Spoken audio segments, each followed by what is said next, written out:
Hi guys, welcome to my bench. Woo, that just didn't like something. So what I'm doing here is I'm just taking random bits of 104 glass that's sitting here on my workbench and combining it into a blob. And sometimes it's going to thermal shock and pop off because this is cold glass being stuck to hot glass.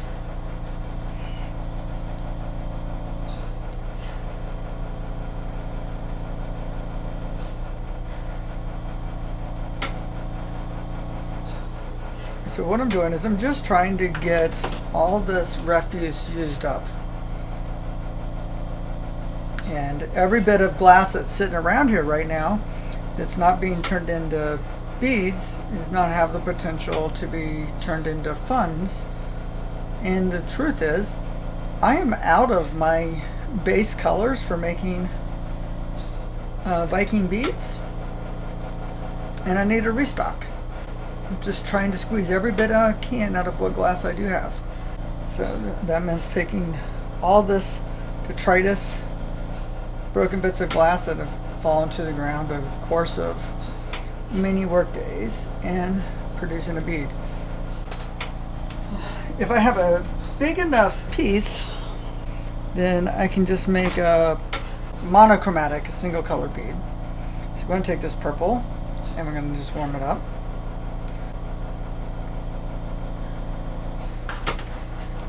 Make a bead.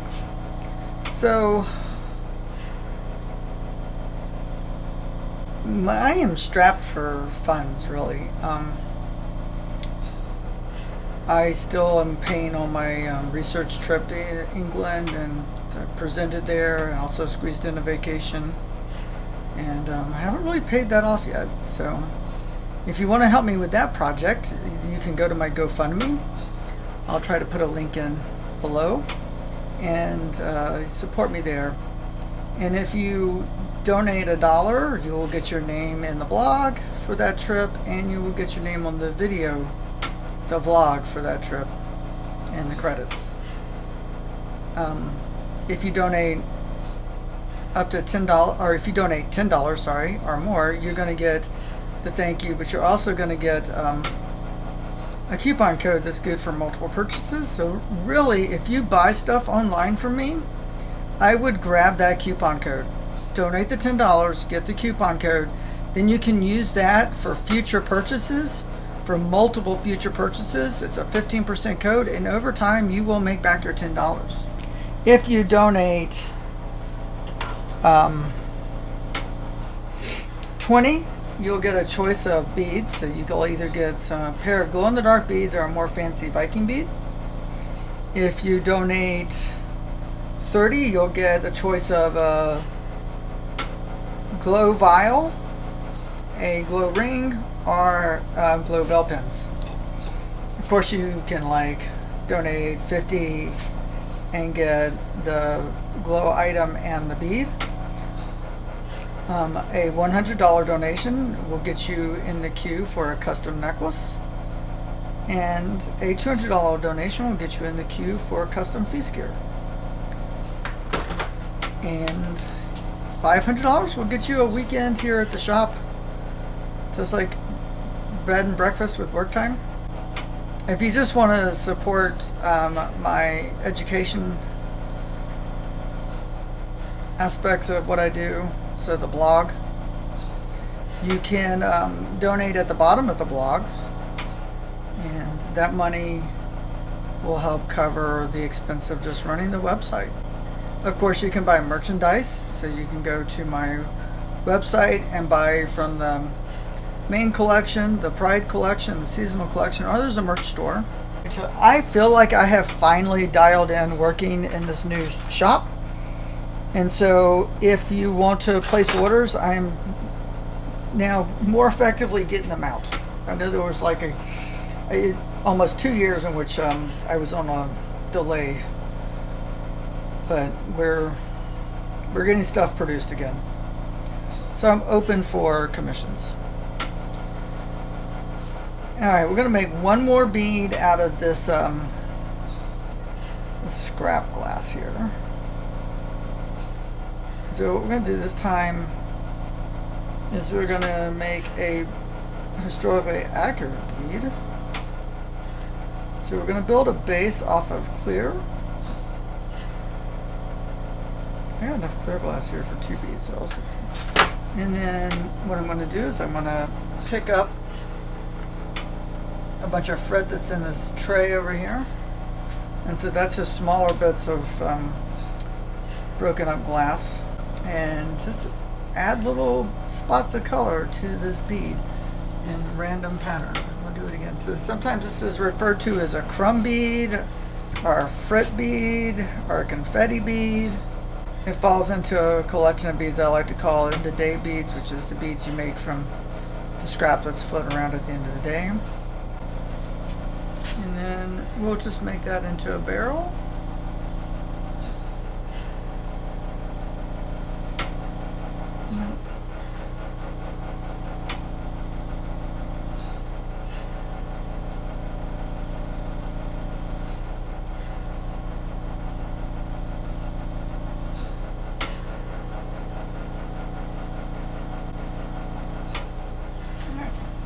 Cool off.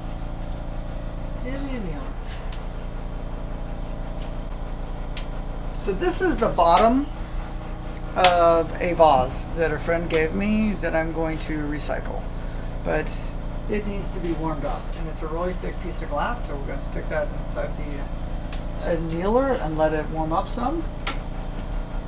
And then I've got some other bits of glass that are just sitting up here on top of my kiln that are getting the heat from the kiln to warm up. This is also from that vase, but it's a thinner piece of glass. And what I'm going to do is just try and get this to start melting without thermal shocking. And then we're going to attach it to a rod and make a basic bleed. The thing is with this scrap glass that I don't know what the COE is. I can't make fancy multicolored beads, because if it's different COE, it's going to have a tendency to break. And so I'm limited to what I can make out of scrap like this vase. I can make blue beads, that's it.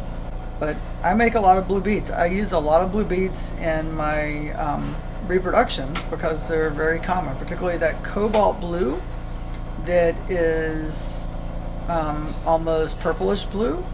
That is a very common bead. It's almost 50% of the beads that were found in like Hadabee. I think it's like 46% of the beads were cobalt blue beads. So if you're trying to do historically accurate Danish Viking beads, they need to have lots of cobalt. So this looked like it melted pretty evenly, so we're just going to make a basic bead from it. So another source of scrap glass that I use a lot is Coca-Cola. So this is a scrap piece of Coca-Cola bottle. And it makes a really good, historically accurate forest glass bead. Particularly if it's that kind of greenish Coca-Cola bottles. Sometimes they're clear. I prefer that greenish color because it gives me that historically accurate color I'm looking for. And so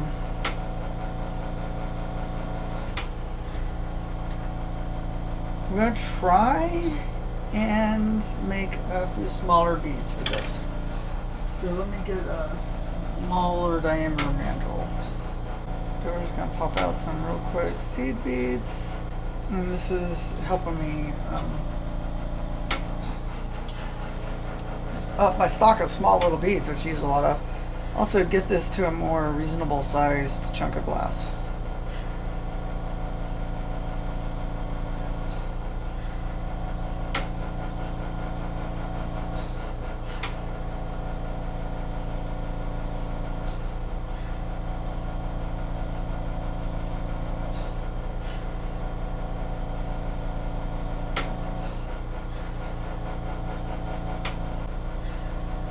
Okay, I don't think that balanced out really well. That I'm going to try and correct for that. And just turn this into a barrel. And then If I still don't think it's going to turn out, I will just turn this into a melon bead, and then I'll hide my errors.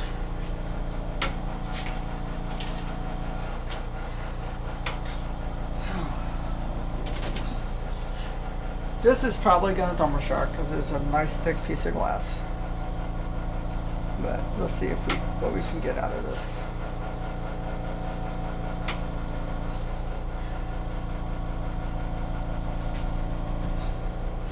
So Ari, thank you for the scrap glass.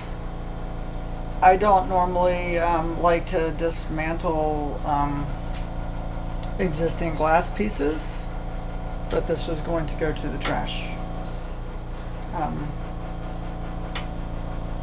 But I will recycle vintage glass that has already broken, or take bottles like liquor bottles, wine bottles, and recycle those, like the Coca-Cola bottles.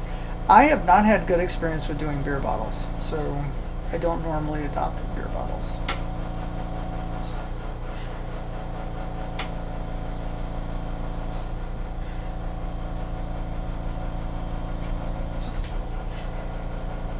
So this has got color already added to it. We're going to warm this up on the kiln surface.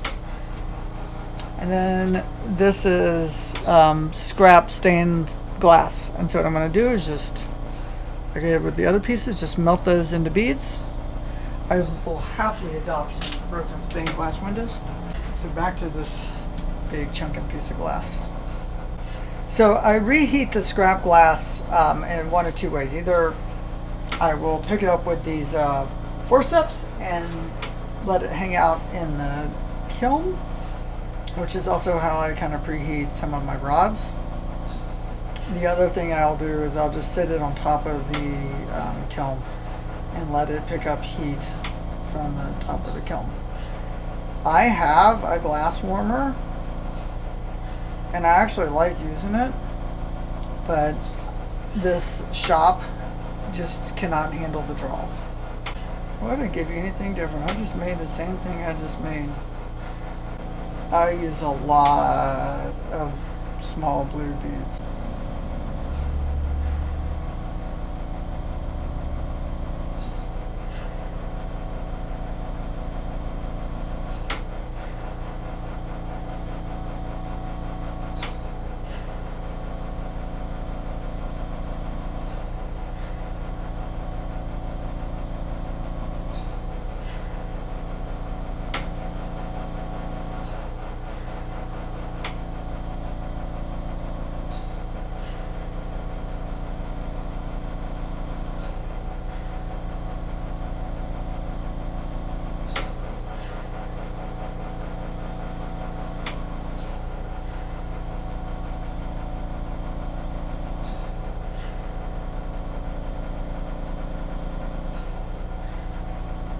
And melon bead.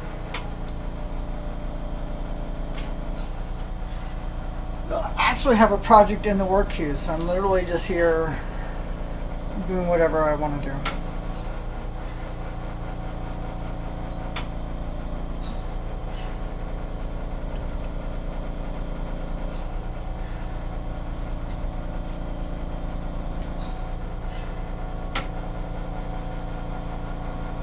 So, I mean, it's really the same methods for working with rod glass. It's just the ergonomics is like awkward.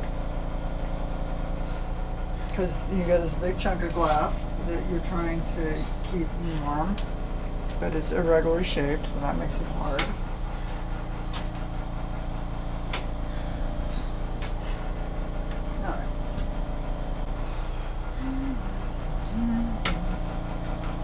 So let's take this yellow and just make a basic bead from this. I do need a lot of yellow beads. I think it's like 20-something% of the beads, and I think it's 26 maybe of the beads found at Hedeby were yellow, and that was the second largest number. So I'm always needing plain yellow beads, so this is perfect.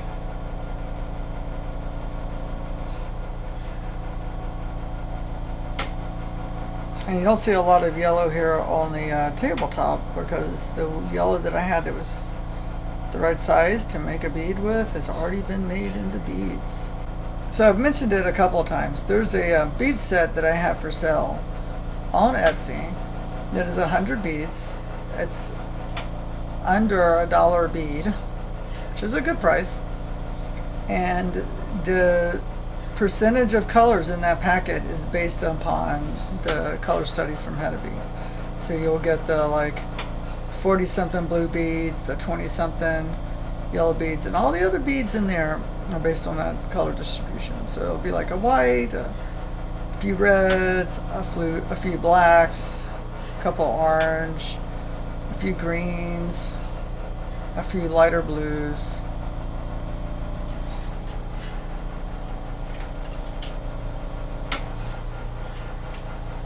Now the colors in that set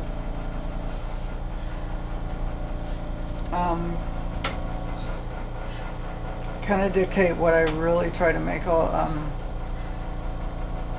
of recycled beads out of, because I sell a fair number of those sets. So in order to keep them supplied, I need to make a lot of blue and a lot of yellow. So when blue glass presents itself that can't be used for other stuff, I will make a lot of plain blue beads that are the appropriate size for that kit. So this is the glass that already had other colors applied to it. So even though this is green, it's going to come out swirly because there's going to be those other colors in there.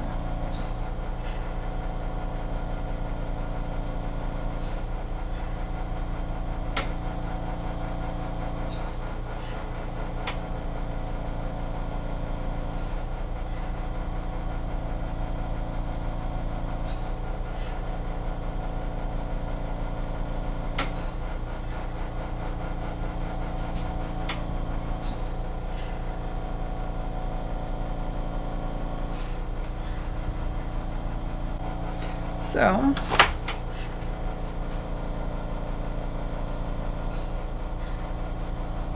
that's how we try and stretch as far as we can. So we're using, whenever possible, broken stained glass windows, recycled vintage glass, recycled wine, whiskey, Coca-Cola bottles. And we're trying to get as much use out of the leftovers from other projects, like all this detritus that's floating around here on the table.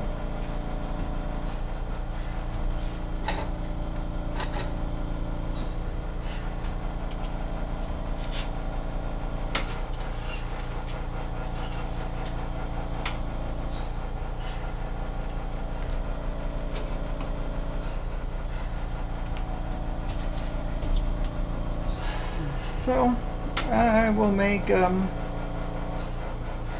couple more beads out of this vase bottom, and then there's going to be break time so that we can get some more mandrels, the release on the mandrels dried up.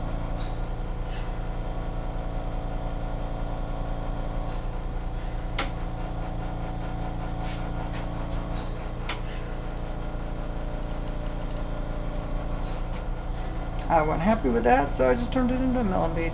That happens a lot. Trying to get as much heat out of this torch as I can.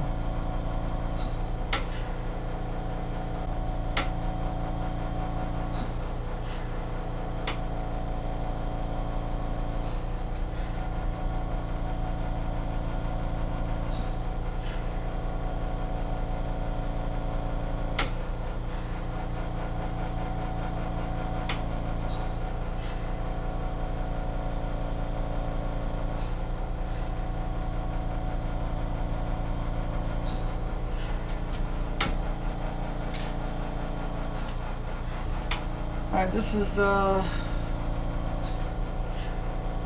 last dried mandrel I've got at the moment. This is a teeny tiny little mandrel, and